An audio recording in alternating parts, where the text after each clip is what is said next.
Glad you're with us. It's The Drive at 5. I'm Austin Hill. It's 105.9 FM and AM 630 WMAL.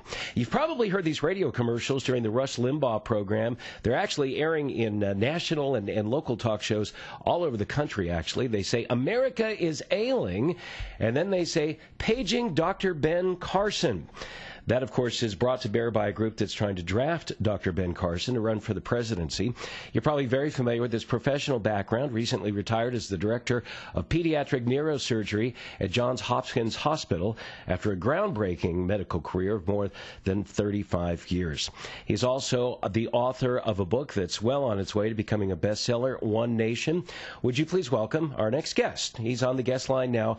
Dr. Ben Carson, welcome to WMAL. Good to talk to you, sir. Thank you. It's a pleasure to be with you. It's a pleasure to be with you. Let's start getting your opinion, your perspective on the crisis at the VA. You're intimately acquainted with hospitals and hospital management. You know more than most about the VA. What's gone wrong and what needs to change? Well, I've had an opportunity to work at VA hospitals in more than one state. And there are a lot of very, very fine people, dedicated people in them.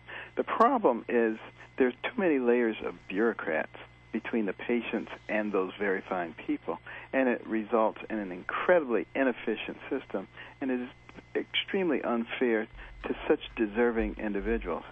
So, it's great, yes, maybe we need new leadership, but that isn't the real issue. The real issue is you've got to get all that bureaucracy out of there. Mm-hmm. And quite frankly, do we even need that system for most of our veterans? Why can they not be served at the local hospitals where they live and not have to drive 50 or 100 miles to get to a veterans facility? These are honored people in our society. They should be welcome at any of our facilities, and we should be honored to take care of them. There are some specialized areas for the VA hospital. Yes. Spinal injury, burns, post-traumatic stress disorders. And so I don't think we should abolish the system, but we certainly need to get rid of all the red tape and bureaucracy. Dr. Ben Carson, author of One Nation. He's on the guest line here at WMAL. Dr. Carson, question about that, I would say, groundbreaking and history-making speech you delivered at the Presidential Prayer Breakfast. I believe that was back in first quarter of 2012. Here you were at a relatively... I'm sorry, was it 2013? Okay. Yeah. Relatively low-profile event. It's been going on every year since the presidency of Dwight Eisenhower. It's certainly historic, but doesn't get a lot of media attention. Your professional career in medicine, rather revolutionary, I would say, that was well known. But there you're the keynote speaker. President Barack Obama is in the room with you, and respectfully, but in a strong way, you say, America can do better. And you said that specifically with respect to many of President Obama's policies. What prompted you to speak out? You obviously energized, you connected with millions of Americans, you spoke their hearts and their minds. Well, what got you to do that? When I was asked to do it, I was rather shocked, having done it before 16 years earlier during the Clinton presidency. And I wasn't aware that anyone ever did it twice. And I inquired, and they told me one person had, and that was Billy Graham. Well, I said, wow. What is it that the good Lord wants me to say? And I didn't know, quite frankly, until the morning of the prayer breakfast. And then it was just so clear to me that I needed to talk about the state of the nation and what people were actually feeling.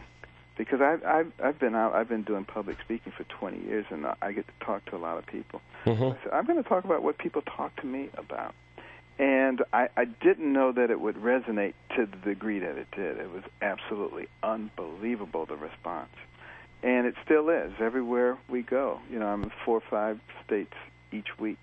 Huge record-breaking crowds, enthusiastic people who are saying, you mean I'm not the only one with common sense? There are other people. There's actually hope, and right. People have sort of been beaten into submission. That's not what America was supposed to be. Thomas Jefferson put it best. He said, when the people fear the government, you have tyranny. When the government fears the people, you have liberty. Mm-hmm. And I wrote this book to help people realize that we must reassert ourselves. in order to do that, we must be knowledgeable. We can't be people who walk into a voting booth looking for a D, an R, or a name that looks familiar. That will get us more of the same. Yep. We have to educate ourselves. Amen to that. Dr. Ben Carson, the United States today in the year 2014, far more diverse, more pluralistic than it was back in the days of Thomas Jefferson, really more so than it ever has been in any other point in history. Can we once again be one nation? We absolutely can be one nation, because the principles that unite America are principles that cut across all cultures and classes.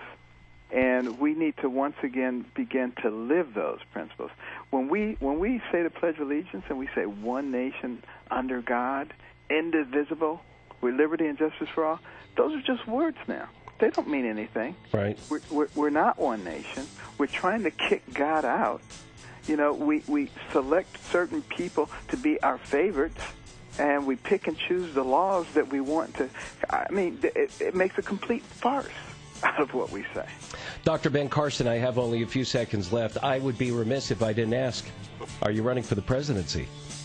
It's not something that I wish to do, but I am listening to what people are saying, and I will be looking with great interest in November to see which way the people really want to go. Visit realbencarson.com. Find his book, One Nation, there. Dr. Carson, thanks for what you do. Safe travels. We'll talk to you again soon. Thank you so much. It's The Drive at 5. I'm Austin Hill in for Larry